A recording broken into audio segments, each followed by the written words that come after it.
Joining us now is a man that might be changing how we call things forever as well. He's a rookie in the NFL. He's already leading the NFL in a lot of different categories. He's been a player of the month already. There's talking about him being the favorite for the offensive rookie of the year. And coming out of Ohio State, there wasn't a lot of fanfare about him because this guy doesn't care, just likes the ball. And they love him in Tampa Bay. Ladies and gentlemen, the explosive Emeka Egbuka. Yeah! How are you, dude?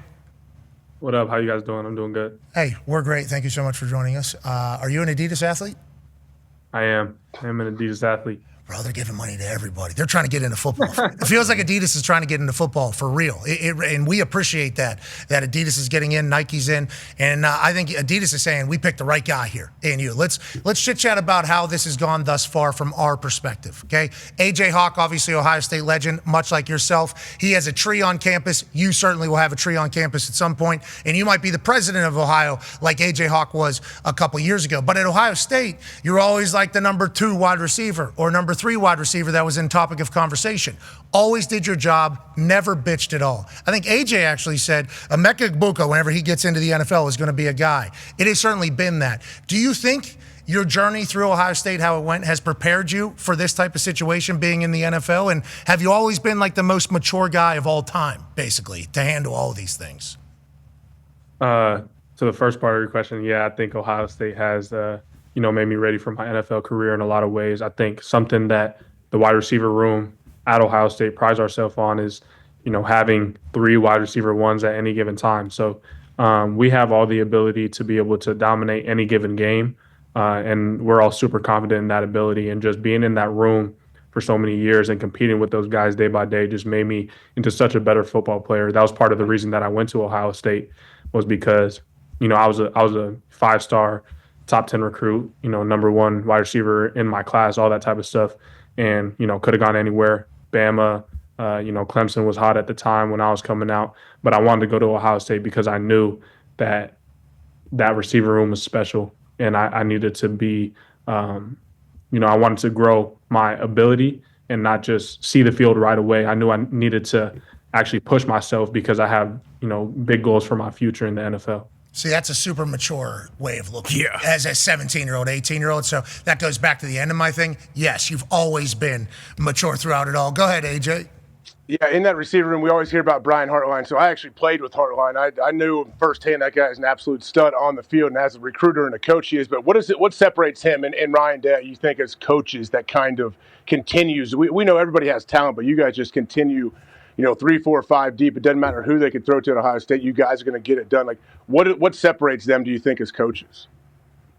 I think a lot of the success that you see from the Ohio State receivers is a reflection of Coach Hartline's mentality. And it's not that he made us that way, but he recruits like-minded individuals, people who are perfectionists and, want the most out of their career that they can get. And in some senses, Coach Hart kind of expects more out of you than you expect of yourself sometimes. So he believes in all of us and all of our ability to be able to succeed and do everything that we want to do. And he puts so much into coaching us and making us know what we need to know to go out there and execute. That was at Ohio State, and then now at Tampa Bay. I think Baker said you said something during the spring that blew his mind. He's like, wait a minute, this might be a guy. You've been one of his go-tos, and there's some stats that Hembo sent us over, and you have 2 50-yard catches, only wide receiver with more than 1 thus far in the season, 7 25-yard catches. That's most in the NFL. At 5 touchdown catches, average 33 yards. I mean, you are explosive in every facet,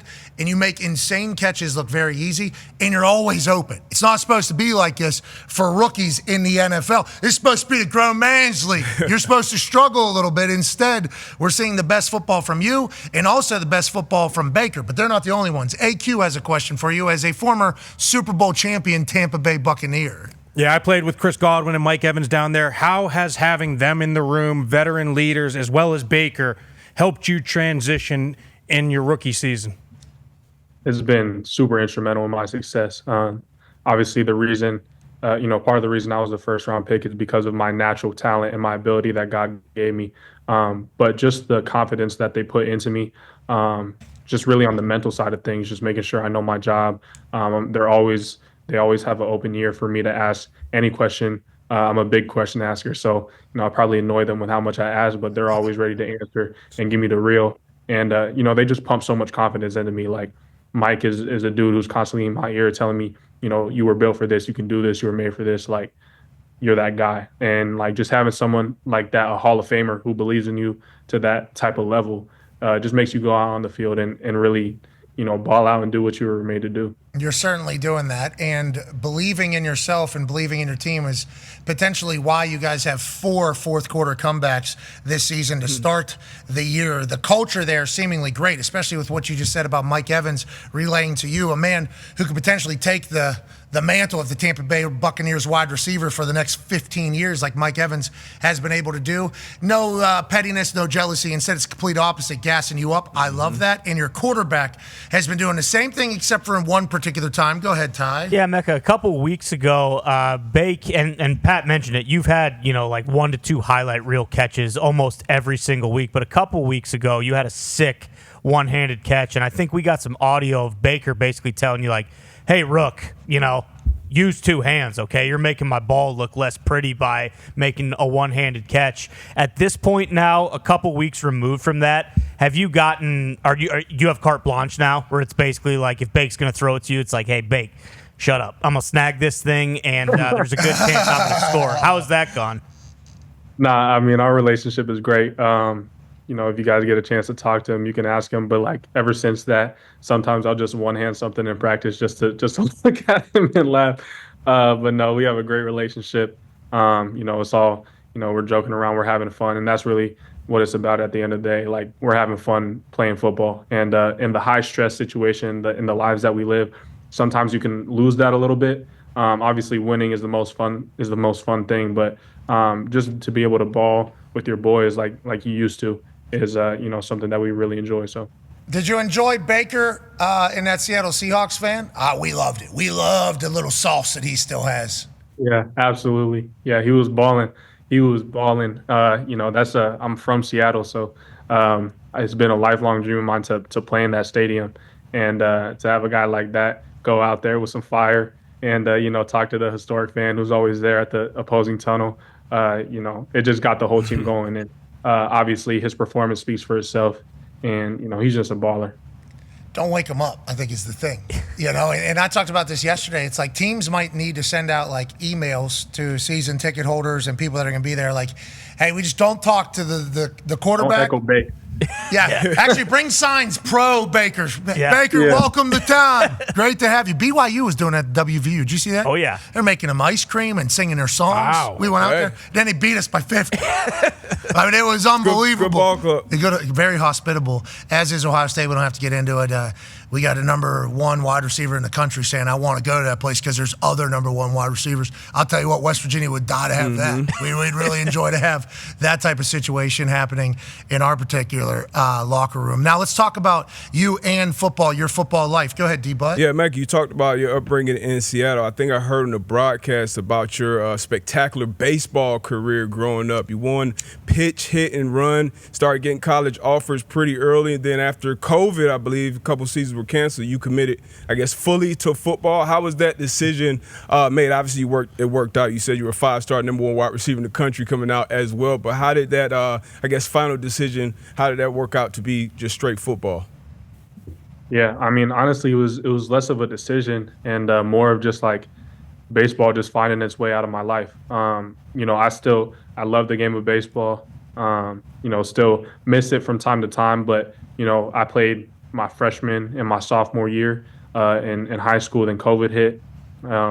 My junior year was entirely canceled. I played for a select baseball team in the summer. All my summer tournaments were canceled, and then senior year rolls around, and I early committed to Ohio State. I could have played baseball at Ohio State. I had the opportunity. I talked to the baseball coach and everything, and once I got there, kind of got a grasp of the football schedule. I was like, you know what, I'm gonna stick to one sport. How old were you when you started getting those offers? I saw a report online. It was AI Overview, and they said 8 years old. Baseball? Yeah, I don't know how true that is, but you must have been hitting how early balls. did you start getting offers? Nah, I don't think I had any official offers when I was 8, but football offers started coming in when I was 14. And then, from those various schools who offered me for football, I'll get in touch with their baseball coaches as well and kind of chop it up. But, at high school and on my travel tournaments and stuff like that, I had MLB scouts in there and stuff there. So it was pretty cool at a young age. Yeah, we assume it would have worked out if that would have happened. Can I ask you about your junior, senior year being COVID years? Because we talk about your generation. I want to let you know that our show, I'm 38 years old. We got everywhere from 24, 25 to 41 on our show, basically is our range. And we had a vastly different life, obviously, than the group right after us growing up. But your generation, the COVID high school life forming, friendship forming, societal interaction forming years just kind of taken away from you. Like, do you look back on those years? Like, what do you take away from those? Baseball ends up out of your life. I don't know about like homecoming and prom and like all the things that also got taken away. But do you just try not to think about it? Or do you have like, you look back on it and say like, well, it was actually good for me because of this? Like, is that how you try to spin it? How do you kind of view it? Because you're the first person from that generation that I'm getting to ask this question. So know that whatever you say, I'm going to take with me for the rest of my life. Okay, no pressure. Yeah. I mean, I can't speak for everybody. Everyone has their own experience and everything like that. For me, COVID was strange at first. They were kind of really strict on all the rules and, wear your mask everywhere and you can't travel to other people's houses. So like, I remember I was locked up in the house for a little bit and I was like, yo, this is crazy. So I was just doing school from home and everything like that. But kind of as we got a grasp of what it was and got an understanding of it, for me personally, like my schedule was all the way messed up in COVID. Like I didn't have to sleep, go to sleep early to go to school and everything like that. My schedule, like I still remember it to this day. I would wake up at like 11 or noon. And then I would go to my first workout, which was wide receiver training with my wide receiver coach. Come back, get some lunch. Then I'd go to lift, come back, do my homework. And then like from there on, I was like, on the game, playing Call of Duty with my friends and stuff like that, just staying up like all hours of the night because I didn't have to wake up for school. So like my schedule was definitely a little messed up, but I spent a lot of time like playing football. Like I really did. I spent so much time playing football. Like I didn't have to go to school. I was meeting with my wide receiver coach every day, honing my craft, getting strong in the gym. Like that was the strongest I was during COVID. Like I came in my freshman year and, I was benching, I don't know, I did like 225 for 14, like as a freshman, just coming in, like just knocked them out. And obviously I got stronger throughout my college career, but like I was strong when I came into Ohio State. You're a professional athlete in the offseason through COVID. Yeah, I'm a game a little bit. Yeah. You guys keep it down, got a big one, like maybe some popcorn as well. And then wake up at 11. All right, let's get the first workout in of the day. Let's go work on some technique. Let's go ahead and get a lift in. Oh, we got to do school, they said. Got an email here. All right, I'll take this test. Let me go through this. Because like when I went to Ohio State, they didn't require any ACT, any SAT. Like none of that was required to actually get into school. So like, nice. I kind of just that's interesting. had my offer. Ohio State, huh? That wasn't Ohio State. Yeah. Okay, now it all makes sense. Yeah, we got professional athletes coming out of COVID, benching 225 14 times.